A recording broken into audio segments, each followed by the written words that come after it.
सन्माननीय सभापती महोदय, सन्माननीय सदस्य, अत्यंत अभ्यासपूर्ण आणि अत्यंत तळमळीने त्यांनी हे अशासकीय विधेयक मांडलेलं आहे.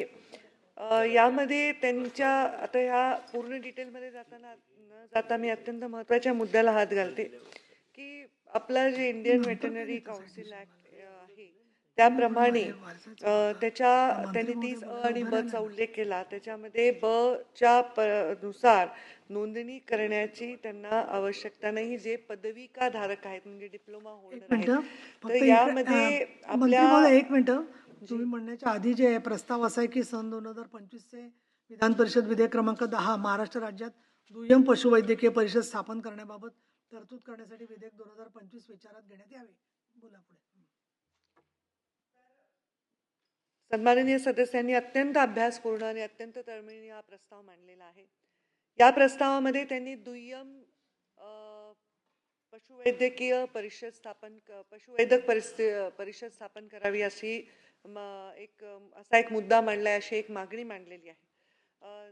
निश्चितच ही मागणी आणि यामागचा त्यांचा जो उद्देश आहे तो ग्रामीण भागातील लोकांपर्यंत सर्व्हिसेस डॉक्टर्सच्या आधी पोचाव्या, ज्या डॉक्टर्स हँडल करायच्या आधी करायची गरज आहे. आणि जे रेशो त्यांनी मांडला त्याच्याप्रमाणे जास्तीत जास्त पशूंवर इलाज व्हावा, ग्रामीण भागातील शेतकऱ्यांना मदत मिळावी, कारण सर्वस्वी आर्थिक व्यवस्था ही याच्यावर आधारित आहे. पण आपल्याकडे स्पष्ट याच्यामध्ये हे जे खाते हे गव्हर्नमेंट ऑफ इंडियाच्या गाईडलाईन्स प्रमाणे ॲक्ट्स प्रमाणे आपण हे खात्यामध्ये बरेचसे निर्णय घेत असतो.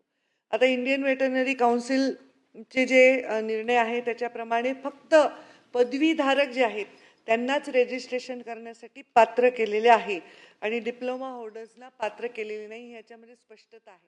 तर त्यामुळे केवळ विधेयक इथे अशासकीय आणून हा विषय आपल्याला हाती घेता येणार नाही. तर मग जर अशा प्रकारचा एखादा विषय विचारात घ्यायचा असेल तर त्याच्यामध्ये आपल्याला बऱ्याचशा प्रोसिजर करावे लागतील. याच्यामध्ये आपल्याला वेगवेगळ्या विभागाची मतं घ्यावी लागतील. अनेक राज्यामध्ये काय चाललंय याचा अभ्यास करावा लागेल. केंद्र शासनाच्या मनामध्ये अशी कुठली परिषद करायची आहे अथवा कसं याचाही विचार करायला पाहिजे. आपल्याकडे बोवाईन ब्रीडिंग ॲक्ट अंतर्गत पदवीधारक जे आहेत जे डिप्लोमा होल्डर यांना विविध जबाबदाऱ्या करण्यासाठी परवानगी आहे. जसं ते कृत्रिम रेतन तंत्रज्ञ म्हणून या नोंदणीसाठी पात्र आहेत. तसेच पशुधन पर्यवेक्षक म्हणून ते काम करू शकतात.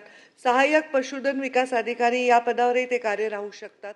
आणि काही गोष्टी ज्या त्यांना निश्चित त्या वगळता बाकी जे आपल्या जनावरांची तपासणी आहे, त्यांच्या लसीकरण आहे, त्याच्यामध्ये हे सगळ्या गोष्टी ते करू शकतात. त्यांचं प्राथमिक तपासणी, त्यांचा औषधोपचार, त्यांचं लसीकरण, या सगळ्या गोष्टी हे आपले जे डिप्लोमा होल्डर आहेत ते करू शकतात. म्हणजे त्यांना जखम झाली आहे तर जखमेचा उपचार करायचा आहे, त्यांच्या टेम्परेचरची नोंद घ्यायची आहे, प्राथमिक उपचार करायचा आहे, निर्जंतुकीकरण करायचं आहे, त्यांना औषधाचे वेगवेगळे मिश्रण तयार करावे लागतात. प्रयोगशाळेमध्ये सुद्धा वेगवेगळे नमुने त्यांचे टेस्टिंगसाठी घ्यावे लागतात.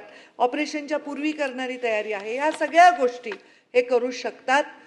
त्याच्यामध्ये त्यांना ती परवानगी आहे, परंतु त्यांना रजिस्ट्रेशनसाठी परवानगी नाहीत, कारण ते डिप्लोमा होल्डर आहेत आणि डिग्री होल्डर आणि डिप्लोमा होल्डर यांच्यामध्ये निश्चितच अकॅडमिकच एक्सलन्समध्ये फरक आहे.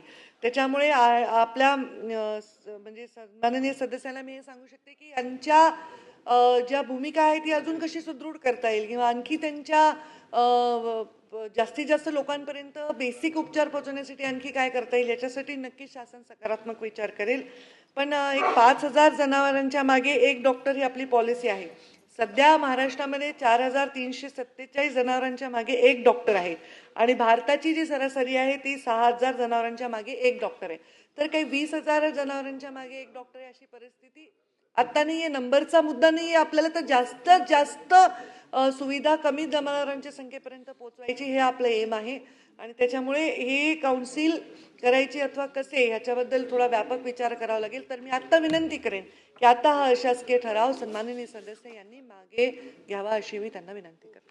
मागे घेण्याच्या आधी प्रश्न असा आहे की सन 2025 विधान परिषद विधेयक क्रमांक 10 महाराष्ट्र राज्यात दुय्यम पशुवैद्यकीय परिषद स्थापन करण्यात देणार. प्रभारी सदस्य आपण अनुमती मागा की हे विधेयक मी मागे घ्यायला सभागृहाची अनुमती मागते असं.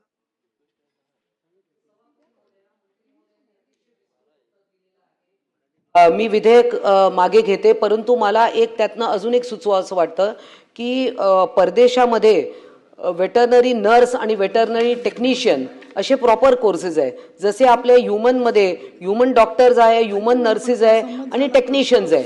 तर किमान आपण जी आपली माफसू जी युनिव्हर्सिटी आहे नागपूरला, तर त्याच्या अंडरच ह्या सगळे कॉलेजेस चालतात. तर निदान आपण असे काही कोर्सेस आपण पुढे चालू करूया का की ज्याच्यानी वेटरनरी नर्स, आपल्याकडे पदवीच नाहीये आणि हा कोर्स पण नाहीये, तर वेटरनरी नर्सेस आणि वेटरनरी टेक्निशियन निदान असे कोर्सेस आपण तयार केले, त्याचा सिलेबस तयार केला, तर सरकार अशा प्रकारचं पावलं काही पुढे उचलेल का? विधेयक मी मागे घेत आहे, परंतु याबाबत सरकारने ठोस पावलं उचलून त्या विषयाला न्याय द्यावा. धन्यवाद.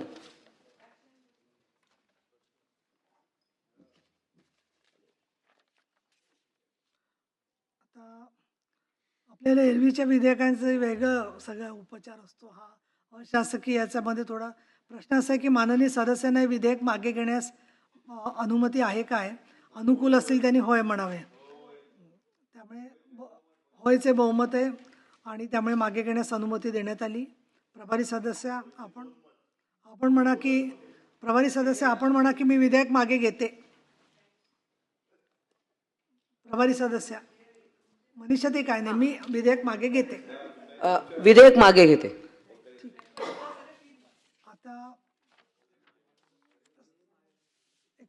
अतिशय दुर्लक्षित अशा विषयावरती चर्चा झालेली आहे, परंतु महत्त्वाची चर्चा झाली आणि खूप मला तर वाटतं 2-3 वर्षांनी अशासकीय कामकाज झालं.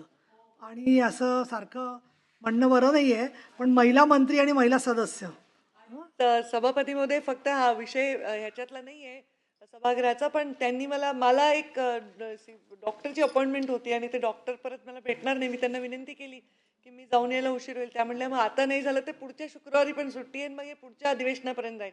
तर म्हटलं नाही, एक महिला एवढ्या आपुलकीने ग्रामीण भागाचा विषय मांडते, मी ते अपॉइंटमेंट कॅन्सल करली, मी इथे आले.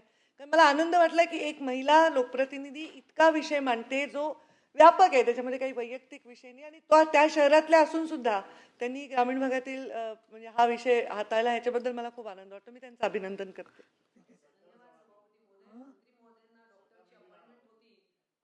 त्या माझ्या विनंतीला मान देऊन त्यांचं काम उरकून आल्या आणि त्यांच्या प्रकृतीसाठी त्यांचं मान दुखत होती, त्याला मी गेट वेल सून असं म्हणते. पण आता त्यांची मान उंचावलेली आहे आणि एवढे सभासद थांबले अशासकीय कामकाजाला, ती पण चांगली गोष्ट आहे, नोंद घेते मी त्याची.